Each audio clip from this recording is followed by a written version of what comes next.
guys. Alright, I don't want to be cordy. I'm a dork, but I don't want to be cordy. Okay, so yesterday I did the Grassroots gravel race, the 72-mile half. It's an inaugural race this year, and if you saw the last video, you knew that I was dealing with an acute SI sprain and a little concerned if I was going to be able to race. I don't want to be too wordy. Couple things to mention. My GoPro failed literally like before the race even started. I've got audio, but I don't have any video, so I regret that I can't share that stuff with you. The course was high desert from Pueblo going to Beulah, Colorado, which is in the foothills just to the west of town. And it was kind of fun because there was a solar eclipse during the race. Really cold start, 30 degrees.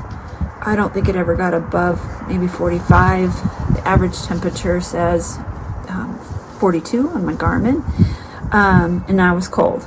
I had mostly prepared well for the cold weather. I wish I had selected a different set of gloves. I had taken my light ones. They were not enough. I wish that I had put my toe covers on. My feet were cold. I did have arm warmers, leg warmers, a wind jacket, and a puffer underneath. The rest of me was warm. It was just hands and feet that were cold.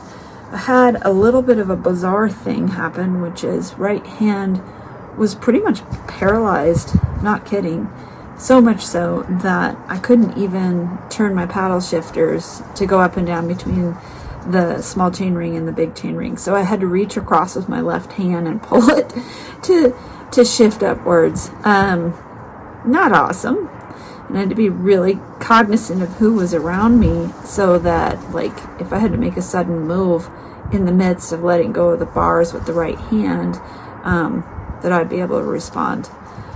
So it took a little bit of careful riding. Long neutral start, long neutral finish. Not a fan of that.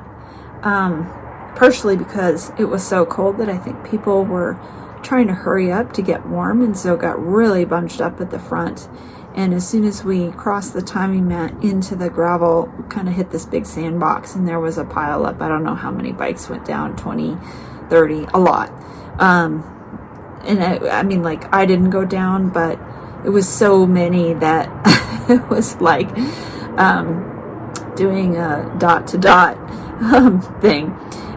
Anyway, the first 42 miles were climbing out of Pueblo towards the foothills, and I had pretty good power through that section.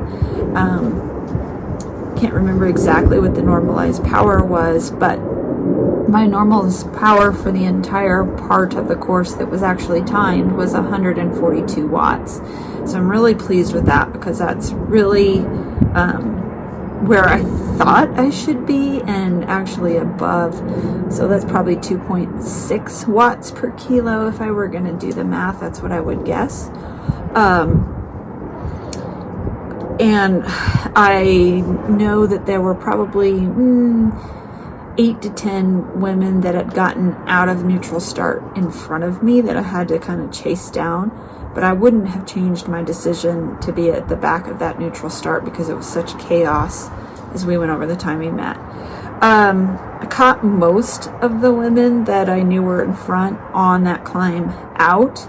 And then once we got into the foothills, there was an aid station at mile 33, which was approximately the halfway point on the course. I made a quick stop there. I had put an energy drink into my bento, and that was a really smart thing. That little energy soda with no caffeine in it and so forth made a huge difference. Like, I really believe that it held me together a little bit longer.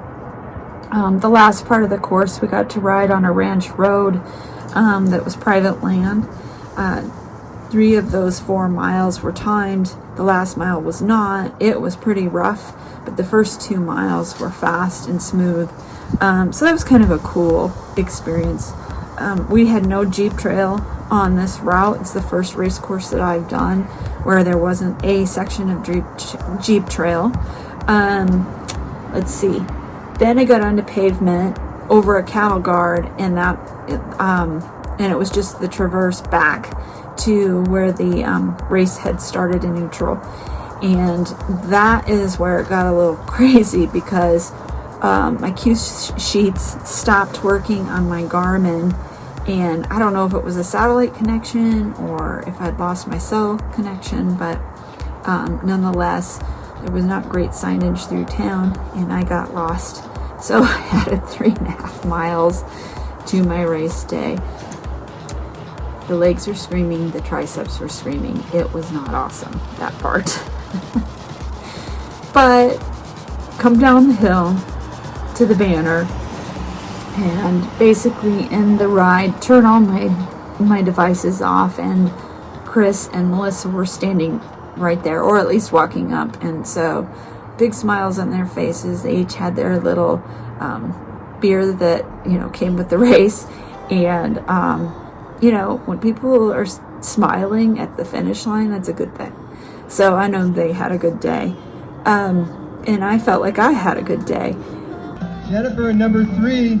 In second place, Rebecca. And pulled up the QR code, and I discovered that I'm 3rd overall on that overall podium, and then won my age group. So very pleasantly surprised. One thing that I would have back up to talk about for a brief moment, we'd come off a main thoroughfare, dirt thoroughfare, but we had taken a right turn onto the ranch land, and just as I was crossing over this cattle guard, I had been singing.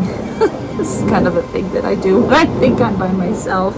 I was singing, and there was a clatter on the guardrail, but more than just my bike. There was somebody there too, and so he kind of startled me, and we had a good laugh about it, and I apologize for torturing him with my singing for however many miles he had been back there. Too funny. Would I do the race again? I would. It was a great course. I think I'm going to get some feedback that maybe neutral start and finish were a bit long. The signage needs to improve, but it was their first year. The reason I won't get to do the race again next year is that I'll be in Spain for Worlds. So there's that. That's a good reason to not be there. I'm hoping you guys will give this world of cycling a try. I hope I'm starting to convince people to try it. It makes you a better cyclist. It makes you have more power in your legs. It gives you better handling skills, and there is so much less exposure to drivers. I think on the course, maybe 10 vehicles, and 6 of them were the fire trucks that were doing support. And one was a Pueblo County police officer that was pretty much just on the same section of mileage that I was on, so I saw him multiple times. But at any rate, really safe day, very scenic day, fun stuff. It was a challenging course in the sense that it was almost 3,900 feet of elevation gain, but the course was fast and not technical. When we talk about technical gravel rides, we're talking about like some single track or Jeep trail. None of that on this. And I would say about 20% of it was pavement. That's always welcomed when we get pavement. When you hit these washboardy roads for miles and miles and miles, at some point your triceps are just screaming at you. It's not just your legs anymore, it's your triceps too. So anyway, I had a great time, and sorry you guys that I don't have any footage of the course, but come support this race. It was really cool. And Pueblo gets a bad rap. It's a cool little town, and I love how gravel racing is reinvigorating visiting these small town places. Go check it out. Seriously, go check it out.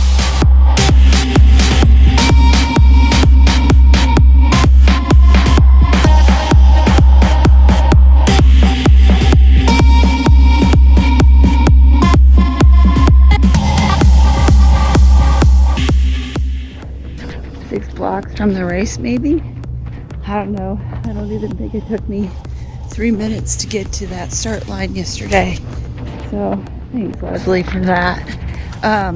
What a cute place too, by the way. So I'm headed home. Gonna go pick up the dogs and unpack the car. Maybe if I have the energy, clean up after my bike. Pretty beat.